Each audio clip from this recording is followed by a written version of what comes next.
I'm Joe Rapari, and this is Tab, the Truth Always Boomer. Millennials fed up with baby boomers? This I gotta see. So let's pull the tab on that and see what happens.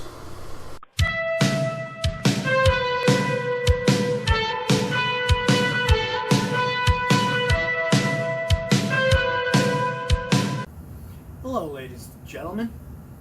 I love reading articles that are written by millennials.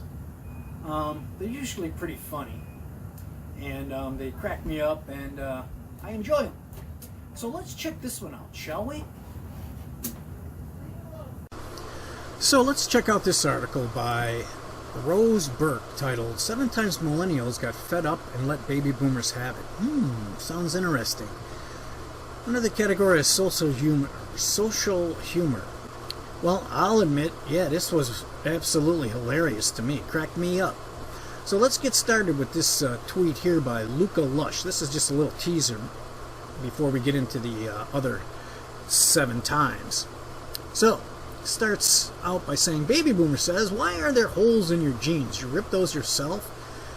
And Luca says, who is smart and woke, which translates to ignorant and asleep, why are there holes in the ozone?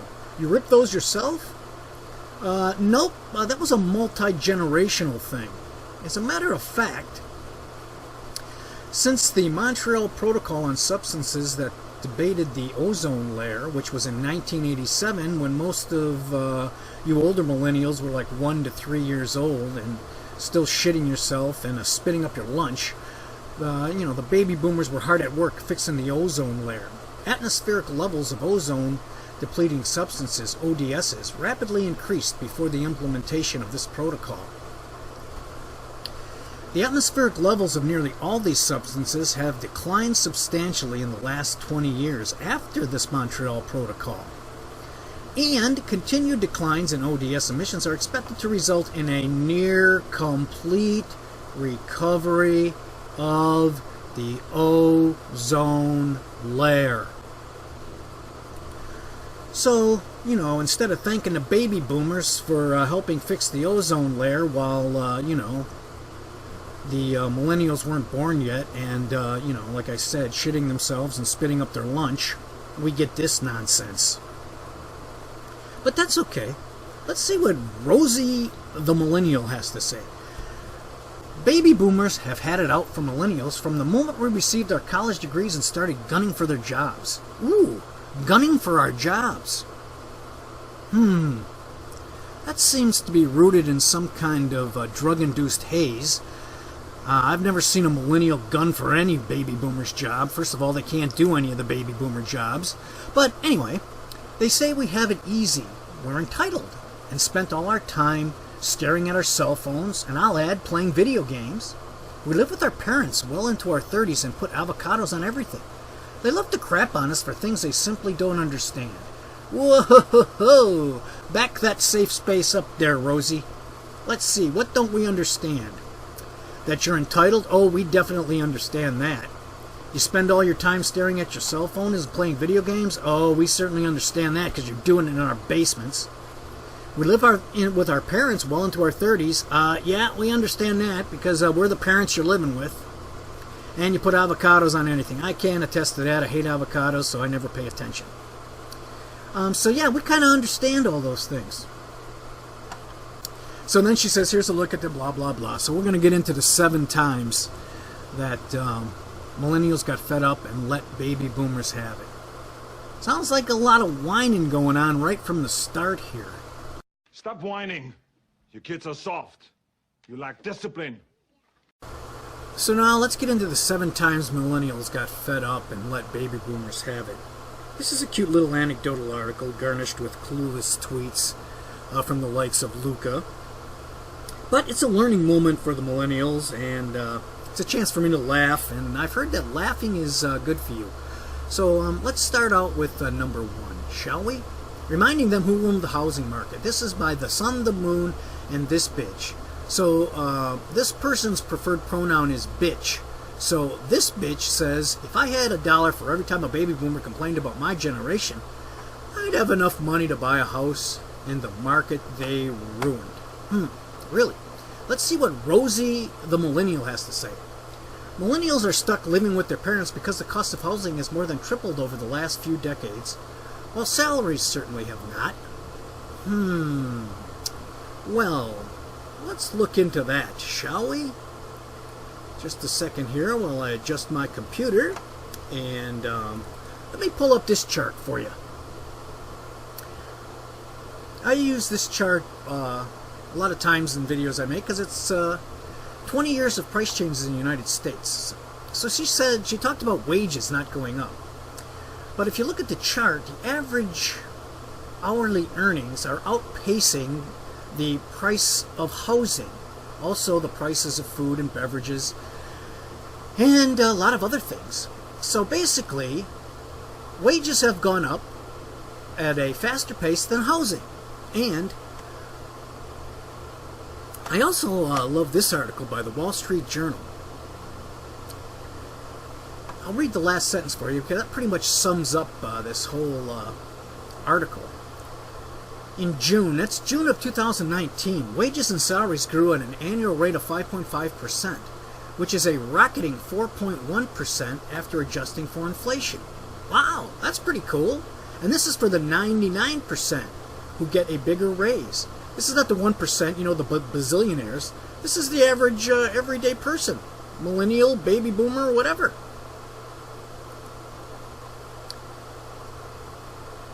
So, anyways.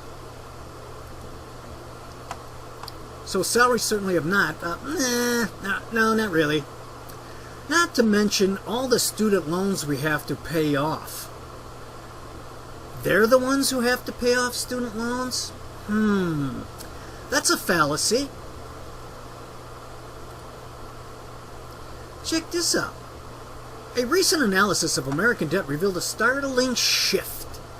Borrowers between the ages of 45 and 74, which baby boomers, now owe more money in education-related debt on average than do younger college graduates. Wow. So, why are the millennials doing all the complaining about student loan debt when they have less student loan debt than baby boomers? And if I can find it, it's because of this federal student loan borrowing holding a Parent Plus loan. These Parent Plus loans, check this out, between 1989 and 90 and 2011-2012 school years, analysis by NerdWallet found that these things have quadrupled. These Parent Plus loans, quadrupled. Thus, baby boomers helping out their, their millennial kids and grandkids, they have more student loan debt than the millennials do. But the millennials are the only ones bitching about it. Weird. And check this out. The grandparent economy, how boomers are boosting the next generations. There is one here, this is the sentence I like. Nearly a third of grandparents watch their grandkids 5 days a week or more, and more than 40% babysit in some capacity. More than half of grandparents have provided financial assistance to their adult children, ranging from emergency help after a job loss to help with tuition or a down payment on a home. And yet the only ones bitching about tuition and down payments on homes are millennials. And yet they're getting tons of help from baby boomers. Wow. Stop whining. Your kids are soft. You lack discipline. Let's look at number 2. Speaking of college tuition, fun statistics for adults. When I was a kid, I had no help with college tuition. I was hardworking and paid for it all myself. Okay, let's look at this. Annual tuition for Yale. Ooh, Yale. She's using Yale as the baseline, as the average college a person would go to.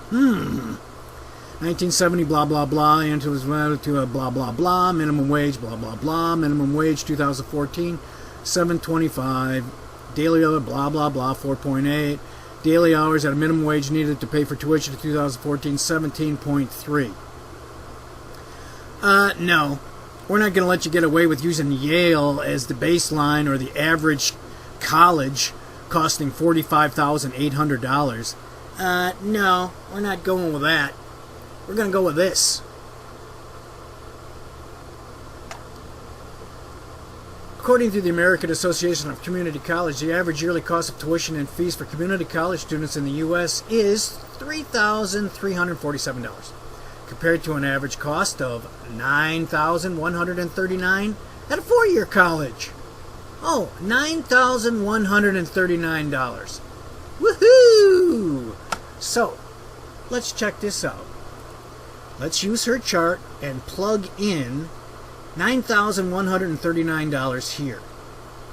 At a minimum wage of $7.25, and using her calculations, which I figured out how she got these numbers, and I'm using the same equation she did, this 17.3 number comes out to be 3.5 hours. And she thought this 4.8 number was low. What about 3.5 hours? That's even lower. So what?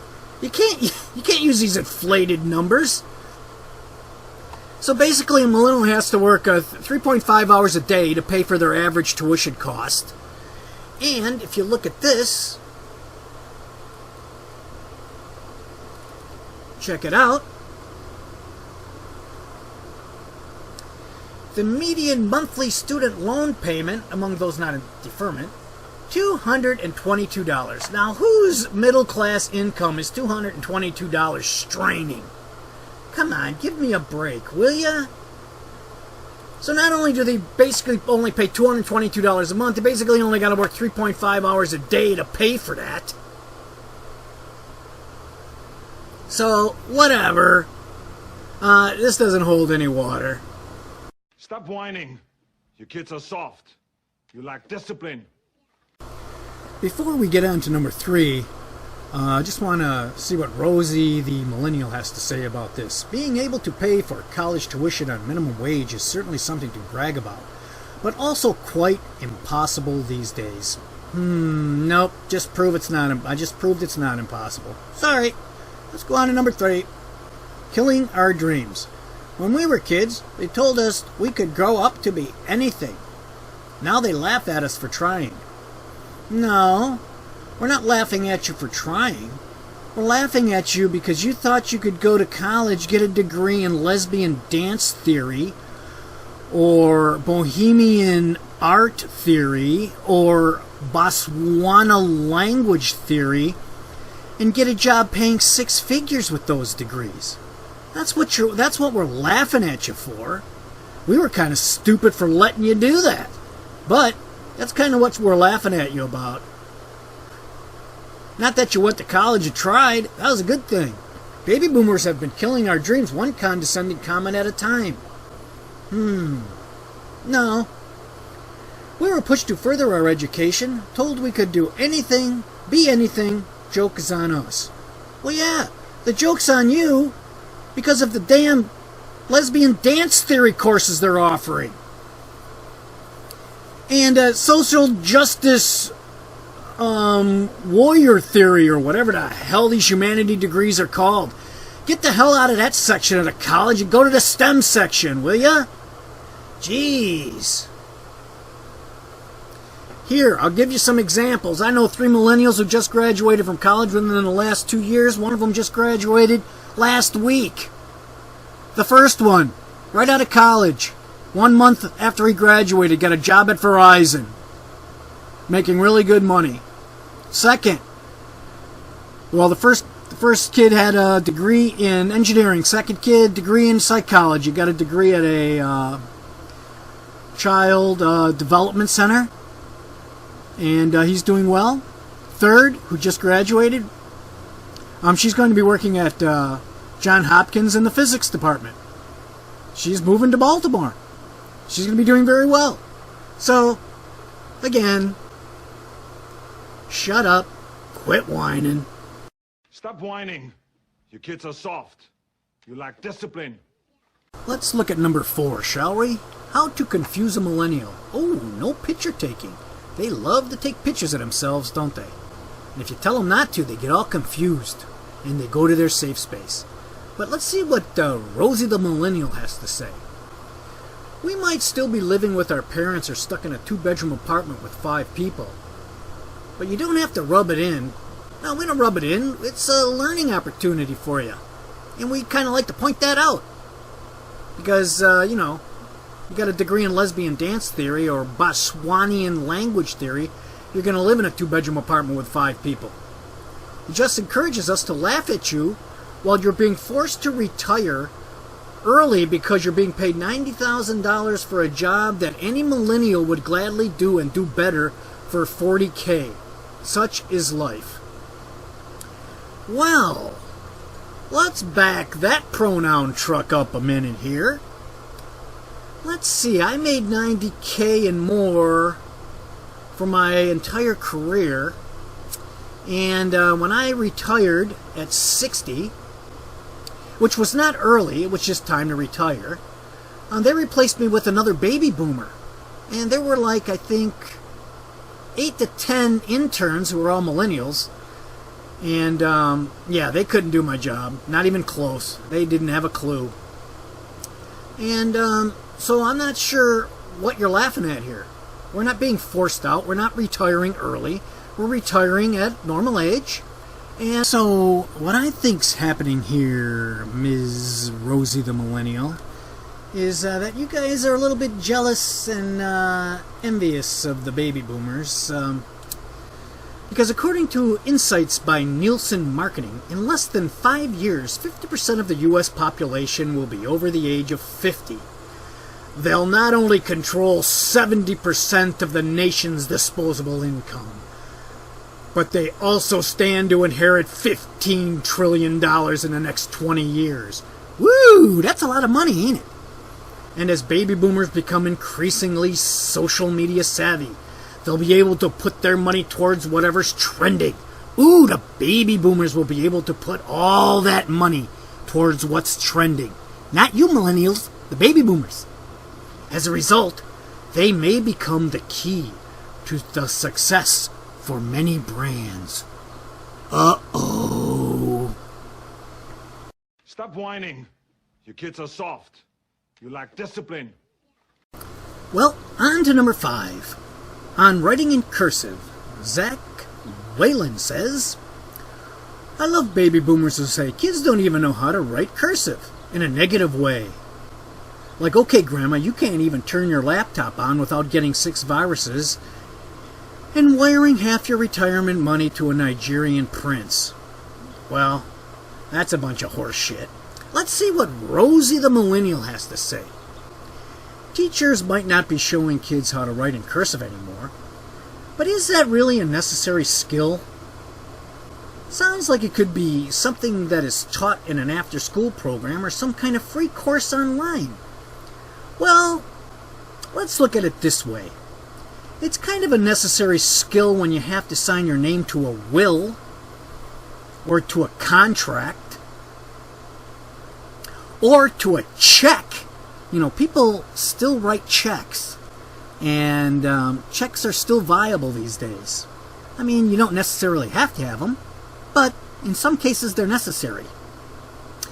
I'm not sure what you're going to do there with that last will and testament. Are you going to put the triple X's on it? And everybody will know that that's Rosie the Millennial? Or Zach the Whalen? I don't know. It's certainly meaningless compared to having computer skills, which baby boomers somehow manage to get by without knowing how to accomplish even the simplest tasks. Without knowing how to accomplish even the simplest tasks. Meaningless compared to computer skills. Well, it looks like Rosie the Millennial thinks computer skills are turning on a laptop, sending attachments in an email, and printing a PDF. All of which baby boomers learned how to do kind of in the mid-90s when all this stuff first came out. So, not sure what's going on there. Well, let's see what Google has to say about that, shall we? The 50-plus audience is much more tech-savvy than a lot of marketers give it credit for. Most people don't realize how multi-channel and multi-device this audience is. Well, how about that? Baby boomers actually do know how to turn on a laptop, send attachments in an email, print a PDF, use a cell phone and play video games. Wow, that's the cat's ass. Stop whining. Your kids are soft. You lack discipline. Okay, let's look at number 6. Baby boomers as parents. Slice-a-fan. Slice-a-fan? I wonder what his... Oh, oops, sorry. I wonder what its pronouns are. Salami, maybe? I don't know. Adults always bitch about millennials being glued to their phones. But if we miss one call or text, they scream at us for not being diligent and having our phone with us. And Rosie the Millennial says baby boomers have gained the reputation for being terrible parents. I wonder where she got that from. I'm a baby boomer parent, and I'm not terrible. Perhaps their lack of internet access and hours wasted learning cursive writing is to blame for their poor parenting skills. Well, that can't be possible, because when we learned cursive, we were in 2nd grade, and I don't know too many 2nd graders who are parents. And as far as lack of internet access, the largest group on Facebook happened to be, baby boomers. They're unhappy we're glued to our cell phones, and then they're unhappy when we don't answer their phone calls immediately. Well, we could give a fat's rat's ass how much time you spend on your cell phones or playing video games or whatever devices you're on. We could give a fat's rat's ass. We don't care. We don't care if you even get them surgically attached to your ears. What we do care about is respect. We're your parents, and we deserve respect. So when we call you or text you, we automatically think you respect us enough to respond to us immediately. You know, we are your parents and you're our children, and we love you and we worry about you. And when we phone you and text you, we want to hear back from you for those reasons. Pretty simple. Stop whining. Your kids are soft. You lack discipline. And last but not least, number 7. Millennials are always whining. Well, I agree with that. Are we done? Oh, no, wait, we have to keep going here. Millennials are always whining. So this is revolutionary, but this is whining. Let's check this out. But first, let's see what Rosie the Millennial has to say. The baby boomer generation might think their picketing efforts were revolutionary. Picketing efforts, that's what she calls them. Picketing efforts. Which they were, but then millennials do the same, and we're whining. Keep this in mind. Millennials do the same. Perhaps it's time that baby boomers mind their own business. No, we can't mind our own business when we have all these teaching moments. They're on their way out. No, we're not on our way out. Dropping like flies. We're not dropping like flies. We're going to be around for a long time. And it's safe to say they've done enough damage to this country. No, that's not very safe to say. We've done a lot more good than we have damage. Millennials are doing the best to clean up the mess they were left with. So maybe cut us some slack. No, we're not going to cut you some slack. We're going to give you some teaching moments here. And I'm going to go and do some teaching right now. So let's go back up to the top here and see. So this is revolutionary. Oh, look at this. These look like the suffragettes. Hey, Rosie, just a secret for you. These aren't baby boomers. So these are the suffragettes. You know, they were fighting systemic discrimination against women because they didn't have the right to vote. Now let's go over to here, but this is whining. Defend the Sacred. Defend the Sacred is an organization for indigenous people and defending indigenous people. Now I guarantee you 1,000% that every single solitary person that's in this big-ass line here has absolutely the same rights that I do, the same rights that you do, Rosie the Millennial, and there is no systematic discrimination against any of these indigenous people or any of these people here. So to compare these chuckleheads to these revolutionary fighters for equal rights is kind of ludicrous. Pretty stupid. Apples, oranges. Relative, irrelevant. Brilliant, stupid. Let's go on to the next one. Revolutionary, Whining? I would think so. These look like women from the late 60s, early 70s who were fighting, for women's rights. Sisterhood is powerful. End the war. And they were also protesting against the war in Vietnam.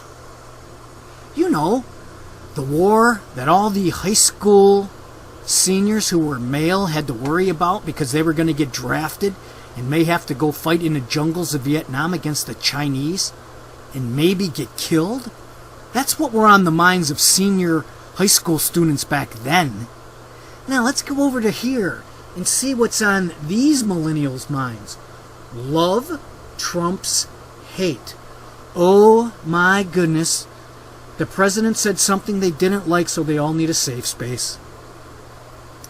I guarantee you again that 100%, 1000%, that everybody in this group, these people holding up these signs, these people with their hands in the air, they all have the same rights that I do and the same rights that you do, Rosie the Millennial.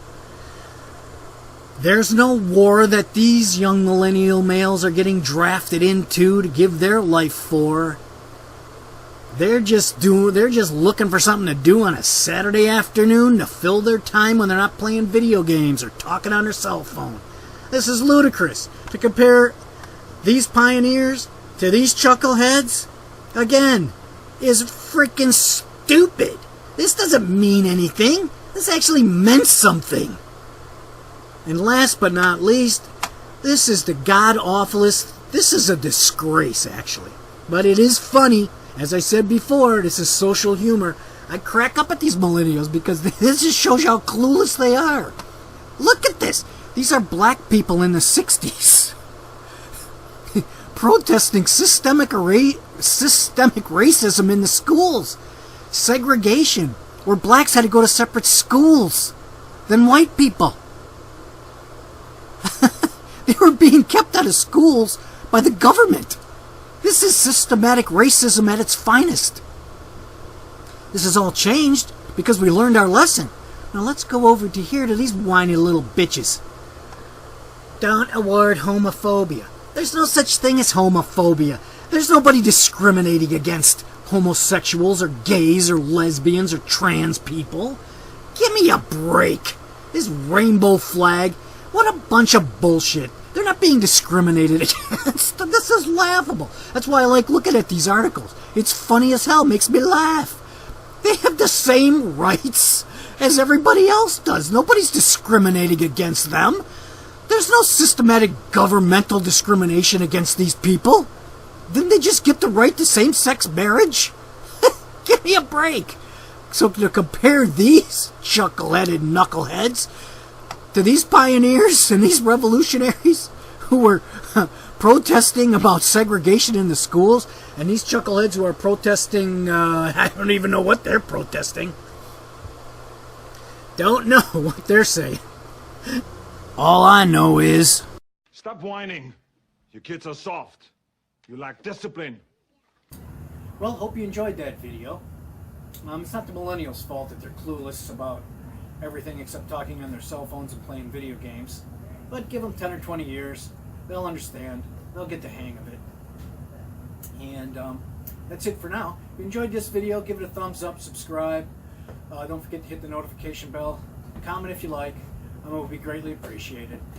So until next time, more news later. Take care. And as always, be safe.